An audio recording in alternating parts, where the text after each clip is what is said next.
tentang mobilitas sosial. Baik, sebelum dilanjutkan, apakah kelas ini sudah dibersihkan tadi? Sudah disapu? Sudah? Baik, alhamdulillah.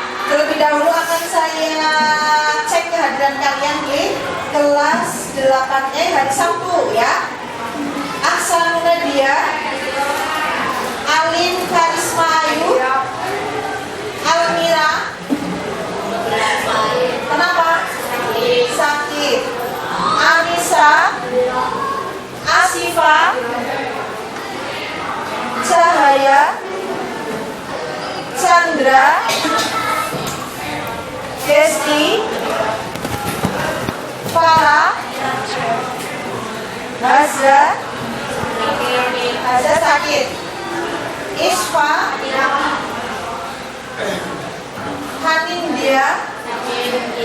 Hanindya sakit, Maulida, Nada, Najwa, Novi Eka, Purota Ayun, Saras sakit, Sarah sakit, Sarifah, Safiko, Ufuk, Afus, Alian, Andika, Astik, Fajar Setiawan, Galuk Fatoni, Muhammad Fakhri Erlangga, Muhammad Iqbal Maulana, Alfa, Mukti Ulumuddin, Oktapiandi, Rafif Akil Ferdian, Rasya Fatir Fadila, Rifai Nur Latif. Kenapa?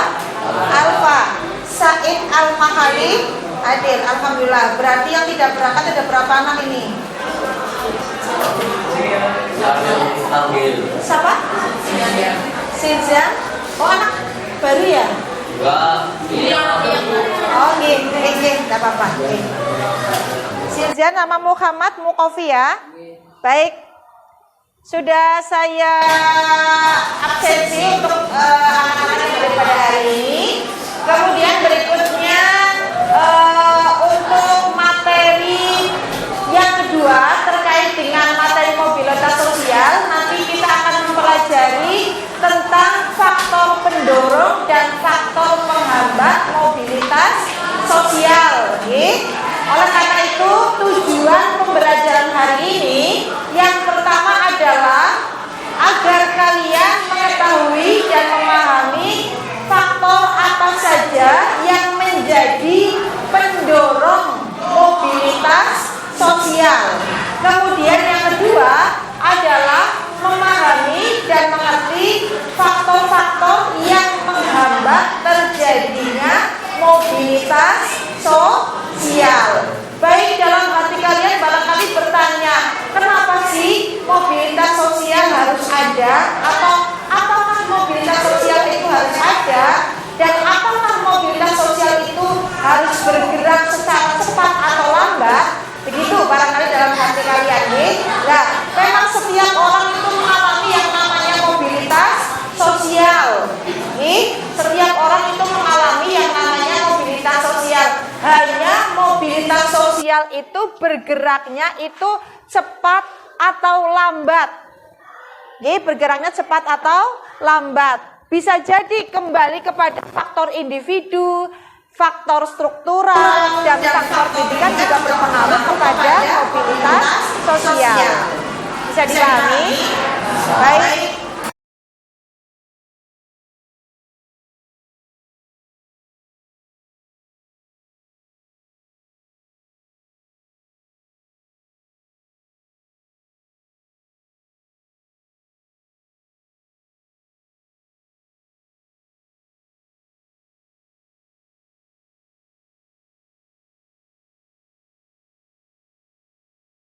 Mengalami mobilitas sosial. Untuk memperdalam materi kita tentang faktor pendorong dan faktor penghambat mobilitas sosial, nanti kita akan menyaksikan bersama-sama video yang sudah saya persiapkan terkait dengan faktor pendorong dan faktor penghambat mobilitas sosial.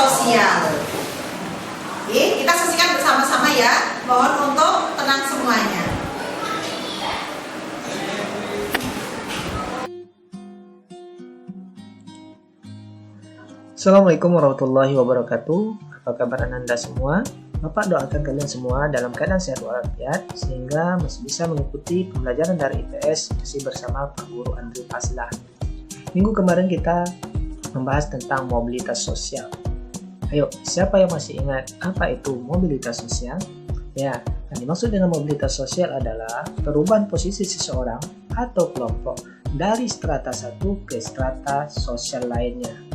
Baik, sebelum kita membahas materi selanjutnya, coba kalian lihat peta konsep berikut ini. Minggu kemarin kita udah selesai membahas tentang pengertian mobilitas sosial dan bentuk-bentuk mobilitas sosial. Sekarang yang akan kita bahas adalah faktor-faktor pendorong dan penghambat dari mobilitas sosial. Baik, itulah materi kita hari ini. Sebagaimana yang telah kita pelajari minggu kemarin, mobilitas sosial akan selalu terjadi dalam kehidupan masyarakat. Ada beberapa faktor pendorong dan beberapa faktor penghambat terjadinya mobilitas sosial. Baik, yang akan kita bahas pertama kali adalah faktor pendorong terjadinya mobilitas sosial.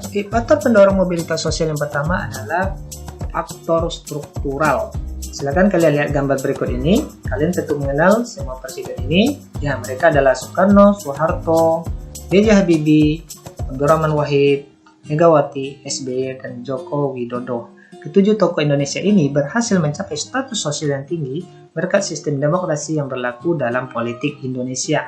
Dengan sistem demokrasi, setiap warga negara Indonesia dapat mencapai status sosial berupa jabatan politik yang tinggi. Kedudukan yang tinggi bukan lagi didasarkan pada keturunan, tetapi pada kemampuan hingga kemudian dipercaya menjadi seorang pemimpin. Ketujuh tokoh ini menjadi presiden bukan karena mereka keturunan presiden, tetapi dipilih oleh rakyat. Hal ini tentu berbeda dengan sistem pemerintahan kerajaan, di mana pengganti raja adalah keturunan sang raja sendiri. Struktur masyarakat Indonesia sangat terbuka. Orang miskin dapat mengalami mobilitas sosial setinggi-tingginya, bahkan menjadi presiden. Apabila kalian merupakan anak dari keluarga kurang mampu, jadi jangan berkecil hati ya. Banyak contoh tokoh Indonesia yang berasal dari keluarga miskin. Kalian tetap dapat mengejar cita-cita setinggi-tingginya karena mobilitas sosial masyarakat Indonesia bukanlah berdasarkan keturunan, melainkan prestasi. Memang, keturunan memiliki peran penting dalam perjuangan mobilitas sosial. Anak orang kaya misalnya mudah memperoleh modal usaha dibandingkan anak orang miskin. Namun, pada masa sekarang banyak orang miskin yang menjadi kaya karena kegigihannya dalam berusaha. Demikian juga banyak kasus orang kaya tiba-tiba miskin karena terlena dengan kekayaannya, lantas menjadi santai menjalani hidup. Itulah tadi contoh dari faktor struktural. Faktor pendorong mobilitas sosial selanjutnya adalah faktor individu. Faktor individu adalah kualitas orang per orang, baik ditinjau dari tingkat pendidikan, penampilan, maupun keterampilan pribadi. Cakupan faktor individu antara lain perubahan kemampuan dan orientasi sikap terhadap mobilitas. Perubahan kemampuan, pendidikan, dan keterampilan akan mempengaruhi perubahan kemampuan seseorang. Secara otomatis akan berpengaruh pula terhadap mobilitas sosial seseorang. Misalnya, si A dan si B baru saja menyelesaikan pendidikan tinggi mereka. Mereka berdua bermaksud melamar di sebuah perusahaan yang sangat terkenal, yang mana perusahaan tersebut mensyaratkan karyawannya dapat menguasai bahasa internasional. Karena si A sebelum menyelesaikan pendidikannya sudah menguasai bahasa internasional, akhirnya yang diterima adalah si A. Inilah yang dimaksud dengan faktor individu yang bisa meningkatkan mobilitas sosial seseorang. Faktor pendorong mobilitas sosial berikutnya adalah status sosial. Setiap manusia dilahirkan dalam status sosial yang dimiliki oleh orang tuanya. Ketidakpuasan seseorang akan status yang diwariskan oleh orang tuanya dapat menjadi dorongan untuk berupaya keras memperoleh status atau kedudukan yang lebih baik dari status atau kedudukan orang tuanya. Silakan kalian lihat gambar berikut ini. Seorang anak petani, akibat keuletan dan kemampuan dari anak tersebut berhasil menjadi seorang guru atau seorang camat. Atau gambar berikut ini, seorang tukang beca, akibat kegigihan dan keuletannya berhasil menjadi seorang pengusaha. Ya, mereka berhasil memperoleh status sosial yang lebih baik karena berkat keuletan mereka sendiri. Faktor pendorong mobilitas sosial selanjutnya adalah disebabkan karena faktor ekonomi. Dan ekonomi dapat juga menjadi pendorong terjadinya mobilitas manusia. Orang yang hidup dalam keadaan ekonomi yang tidak menguntungkan dan serba susah, misalnya daerah tempat tinggal mereka tandus dan serba kekurangan, mendorong mereka untuk berurbanisasi ke kota-kota besar dengan harapan memperoleh kehidupan ekonomi yang lebih baik. Jadi secara sosiologis mereka dikatakan mengalami yang namanya mobilitas. Faktor pendorong mobilitas sosial berikutnya adalah karena faktor politik. Situasi politik dapat menyebabkan terjadinya mobilitas sosial suatu masyarakat dalam sebuah negara. Situasi politik bersifat dinamis, artinya setiap saat selalu berubah. Ketika demokrasi dianggap sebagai acuan ketatanegaraan, maka politik menjadi pilihan yang sangat mudah untuk menaikkan status sosial seseorang atau kelompoknya. Organisasi politik seperti partai politik dapat memberi peluang besar bagi para anggotanya untuk naik dalam hierarki jabatan yang baik. Apabila ia mempunyai kemampuan beragitasi maupun berorganisasi, akhirnya menaikkan mobilitas sosial anggotanya. Faktor pendorong mobilitas sosial berikutnya adalah kemudahan akses pendidikan. Semakin berkualitas sistem pendidikan suatu negara akan memberikan kesempatan yang sebesar-besarnya bagi setiap warga negara untuk mendapatkan pendidikan yang layak. Pendidikan menjadi bekal yang baik bagi setiap orang untuk bisa melakukan mobilitas sosial yang lebih tinggi. Sebaliknya, jika akses terhadap pendidikan rendah, akan mempersulit seseorang untuk bisa mengubah status sosialnya menjadi lebih tinggi.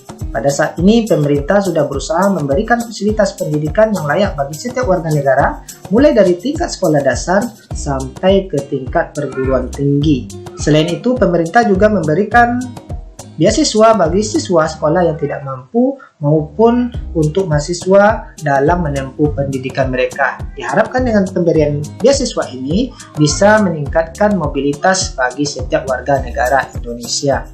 Baik, itulah tadi faktor pendorong dari mobilitas sosial. Sekarang yang akan kita bahas adalah faktor penghambat dari mobilitas sosial.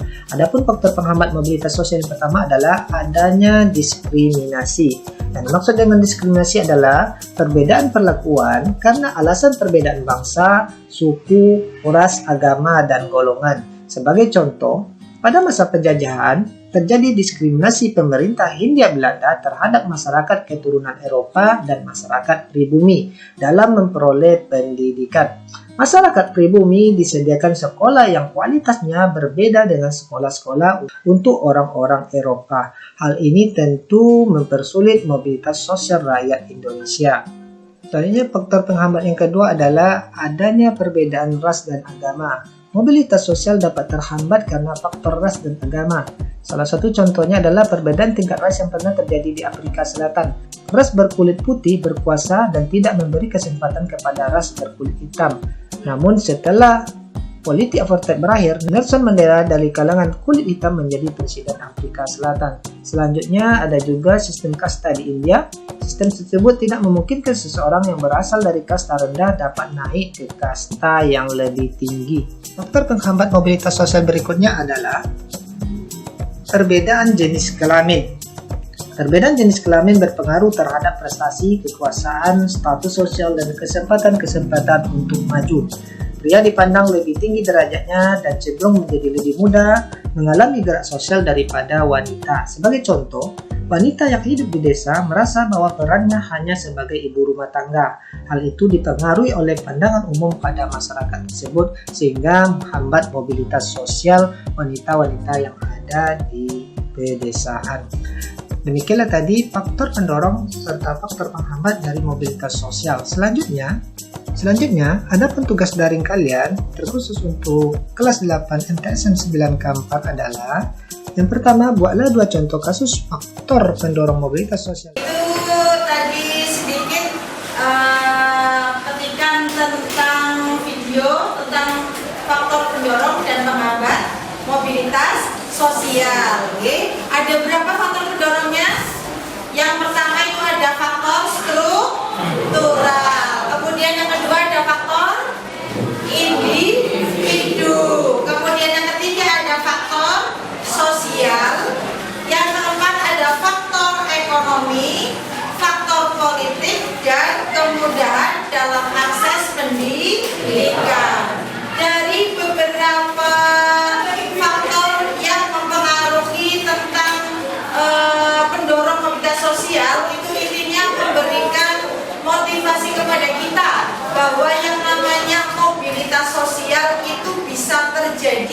siapa saja tanpa pandang bulu. Sebagai contoh tadi video yang sudah kalian lihat, di situ ada faktor individu, ada faktor individu, ada 2 orang, sama-sama lulusan sarjana, sama-sama lulusan sarjana, mendaftar di perusahaan yang sama. Ternyata yang diterima hanya 1 orang saja. Karena apa? Karena orang yang satu ini memiliki kelebihan, yaitu menguasai bahasa asing. Sedangkan yang satunya tidak. Sehingga yang diterima apa? Yang diterima hanya 1 orang ini. Jadi itu motivasi buat kita bahwa apa? Bahwa kita tidak boleh lelah untuk belajar. Karena meskipun mungkin teman kita atau sahabat kita itu orang kaya, tapi bisa jadi ketika sama-sama kita mendaftar di suatu perusahaan, ternyata kita lah yang beruntung karena kita memiliki kelebihan dibandingkan dengan teman kita yang satunya. Oleh karena itu jangan lelah untuk belajar. Bisa dipahami? Jadi kalian nanti kita semuanya juga akan mengalami yang namanya mobilitas sosial. Hanya mobilitas sosial yang kemana itu yang kita tidak tahu. Apakah mobilitas yang ke atas, vertikal yang naik, apakah mobilitas yang ke bawah atau mobilitas yang turun? Tentunya kalian sudah bisa memilih. Kira-kira kau pengen mobilitas yang mana? Yo, yang vertikal ke atas atau ke bawah? Ya, kenapa bukan vertikal ke atas? Karena dianggap ya lebih baik dibandingkan dengan vertikal ke bawah. Baik. Untuk berikutnya nanti saya akan membagi kelompok. Kelompoknya nanti masih sesuai dengan kelompok yang kemarin saja. Saya akan membagikan tugas kepada kalian untuk dikerjakan. Silakan untuk kelompoknya masing-masing dulu. Silakan. Kelompoknya seperti yang kemarin saja ya.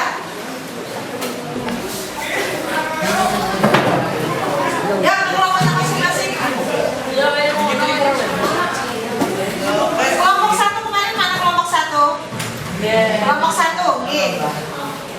Monggo ke kelompoknya sini. Iya Mas, nanti saya kelompok 2. Kelompok 2.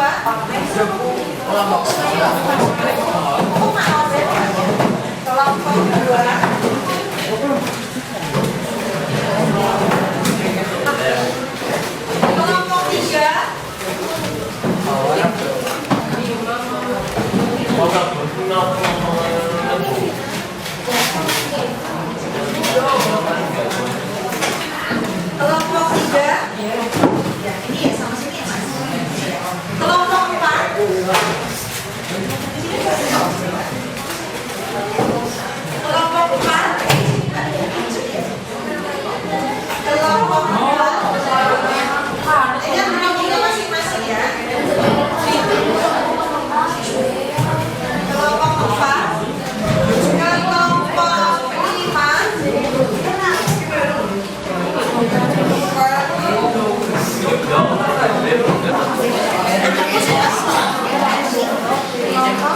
Oke? Halo, bisa dipahami? Bisa. Kalian jawab. Di situ ada pertanyaan. Siapa orang sukses yang kalian baca? Mungkin berbeda dengan kelompok yang lain karena saya memang sengaja. Tidak semuanya sama, tokohnya tidak sama, begitu. Oke? Terus kemudian yang kedua, bagaimana cerita orang tersebut sebelum sukses? Dari cerita itu kalian jawab sebelum orang sukses yang kalian baca itu sukses, itu menjadi apa? Begitu, kalian ceritakan. Kemudian yang ketiga, bagaimana usaha orang tersebut untuk sukses? Usahanya apa? Begitu kok orang yang awalnya tidak sukses menjadi sukses. Kemudian poin yang keempat, apakah orang tersebut dalam berusaha selalu berhasil atau pernah juga mengalami kegagalan? Nanti kalian ceritakan, oh iya pernah mengalami kegagalan, ketika apa kalian ceritakan. Kemudian yang terakhir, bagaimana hambatan orang tersebut untuk menjadi sukses. Begitu. Silakan kalian jawab soal-soal yang ada di lembar kerja peserta didik dengan biografi yang sudah kalian dapatkan. Sekali lagi, biografinya setiap kelompok itu tidak sama, tapi tidak apa-apa, intinya sama. Bisa dipahami? Bisa. Baik, silakan masing-masing kelompok mengerjakan. Tolong ditulis nama kelompoknya, kemudian nama anggotanya. Ya, langsung di lembar kerja peserta didik tidak apa-apa. Kalau misalnya nanti dirasa kurang, pakai kertas yang ini saja juga tidak apa-apa. Pakai yang kertas ini saja ya, biar nanti kompak semuanya. Pakai yang kertas yang putih saja. Oke, silakan dibaca dulu, kemudian menyamakan persepsi dengan kelompok kalian. Kemudian silakan dijawab pertanyaan-pertanyaan yang ada di lembar kerja peserta didik. Bisa dipahami? Baik, monggo silakan dikerjakan tugasnya.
dihitung nggih. Kalau vertikal itu apakah vertikal naik atau vertikal turun? Nggih. Kemudian kalian jelaskan faktor yang mendorong Bapak Bob Sadino mengalami vertikal naik adalah faktor individu atau faktor sosial atau faktor struktural. Sehingga nanti kalian ingat nih, faktor-faktor apa saja yang mendorong terjadinya mobilitas sosial. Kalau misalnya mau mengalami mobilitas sosial turun, faktor apa? Apakah diskriminasi atau jenis kelamin atau apa begitu? Sehingga kalian bisa menyimpulkan nanti untuk masing-masing tokoh yang sudah kalian baca.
kepada masing-masing kelompok untuk mempresentasikan hasil tugasnya di hasil pengerjaannya. Yang pertama, coba untuk kelompoknya Kurotahayun. Silakan kelompoknya Kurotahayun. Maju semuanya, dibaca yang keras. Kurotahayun mana Kurotahayun? Silakan.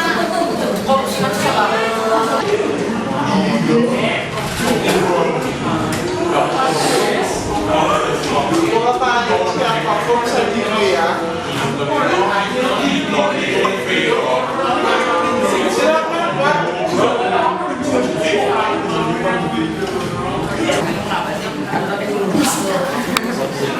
Bocah aneh, kan bocah aneh. Gak usah ngajarin.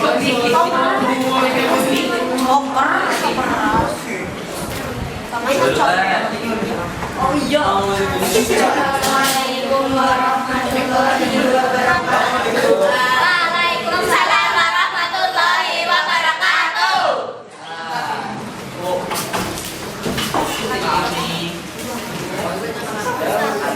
Orang sukses tersebut adalah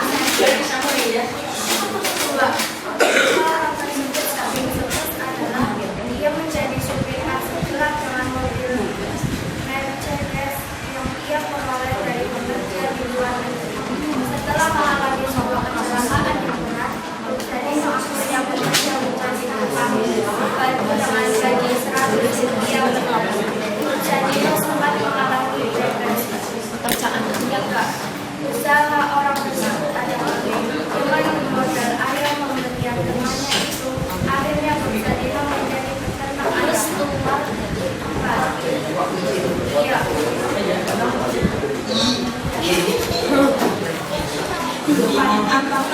Apakah dia mengalami kegagalan? Orang tersebut pernah mengalami kegagalan, maka Sadino pernah mengalami kecelakaan yang berat. 5. Gambaran orang yang sukses adalah Sadino pernah mengalami depresi. 10. Sadino mengalami mobilitas sosial yang baik karena mengalami faktor keadaan.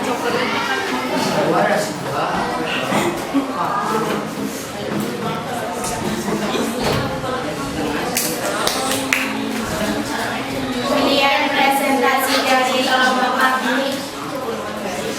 Terima kasih. Assalamualaikum warahmatullahi wabarakatuh. Waalaikumsalam warahmatullahi wabarakatuh.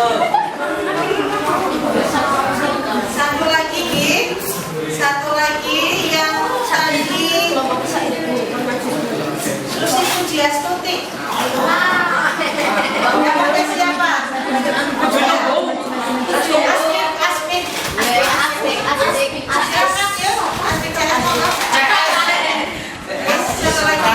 Masak ya,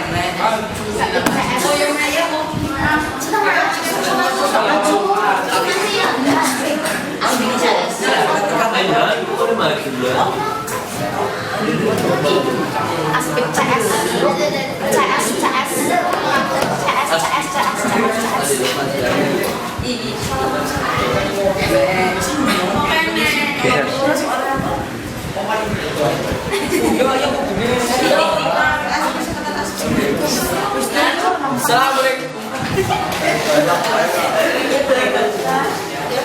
Assalamualaikum warahmatullahi wabarakatuh.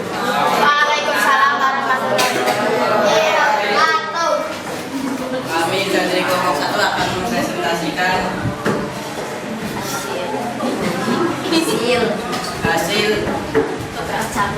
hasil pekerja kelompok tim kami. Tim satu presentasi yang saya baca adalah Input Siastuti. 2.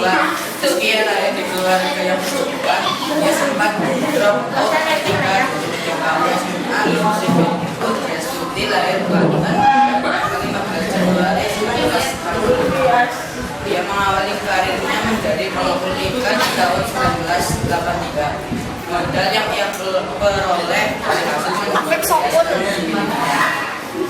ketika mengawali karirnya menjadi pengepul ikan.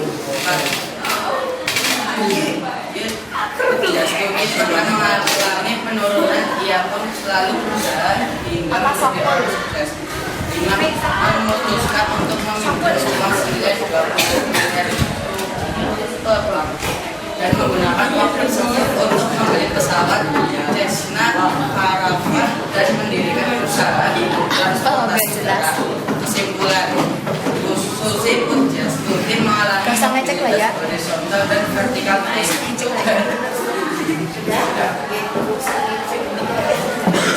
Demikian pesan dari kelompok kami.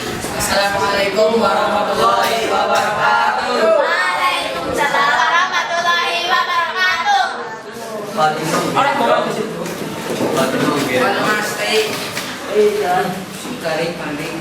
Baik, itu dua presentasi yang sudah dilaksanakan dilakukan oleh teman kalian, tidak semuanya presentasi karena mengingat waktu yang terbatas,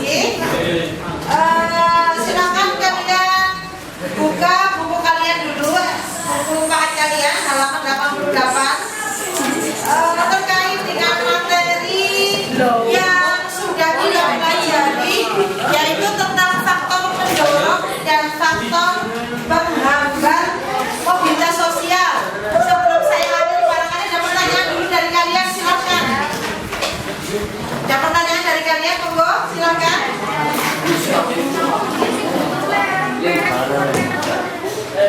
Ya, silakan.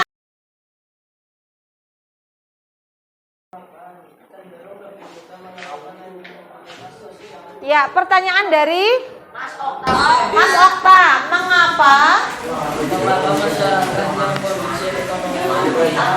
mengapa masyarakat yang ekonominya cenderung mapan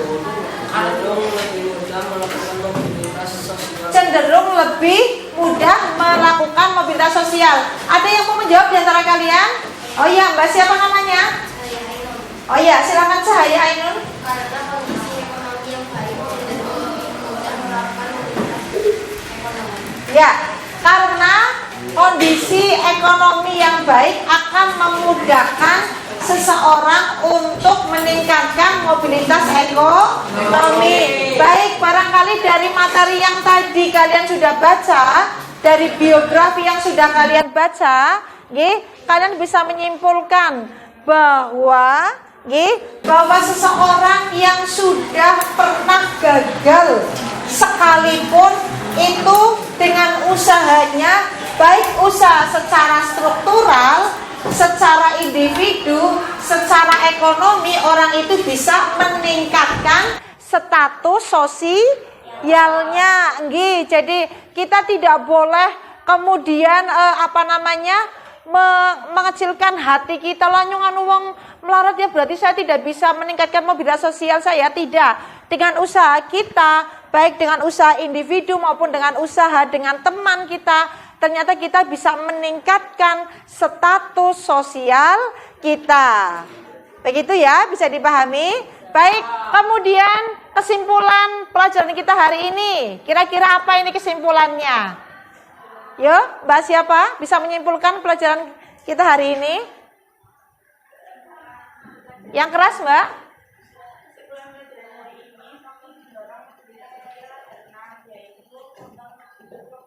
Struktural, faktor individu, faktor sosial, faktor ekonomi, faktor politik, faktor kemudahan dalam akses pendidikan. Ada berapa tadi faktor pendorongnya? Ada 6. Kemudian ada yang bisa menyimpulkan lagi? Ya, ada yang bisa menyimpulkan lagi materi kita hari ini? Baik, untuk kegiatan kita hari ini, tujuan pembelajarannya adalah yang pertama, nanti kalian memahami faktor-faktor pendorong mobilitas sosial. Kemudian yang kedua, memahami faktor-faktor penghambat mobilitas sosial. Untuk materi minggu depan, silakan nanti kalian di rumah belajar materi yang pertama tentang saluran-saluran mobilitas sosial, yang kedua dampak dari adanya mobilitas sosial. Itu untuk kegiatan kalian di rumah. Belum saya tutup barangkali tidak ada. Baik, kalau tidak ada berarti untuk hari ini saya cukupkan. Materi kita selanjutnya itu nanti ada saluran-saluran mobilitas sosial dan dampak mobilitas sosial. Jadi masih ada 2 materi lagi yang kita akan pelajari terkait dengan mobilitas sosial. Oke? Baik, untuk hari ini tidak ada pertanyaan? Tidak. Baik, kalau tidak ada pertanyaan, saya akhiri dulu. Warahmatullahi wabarakatuh.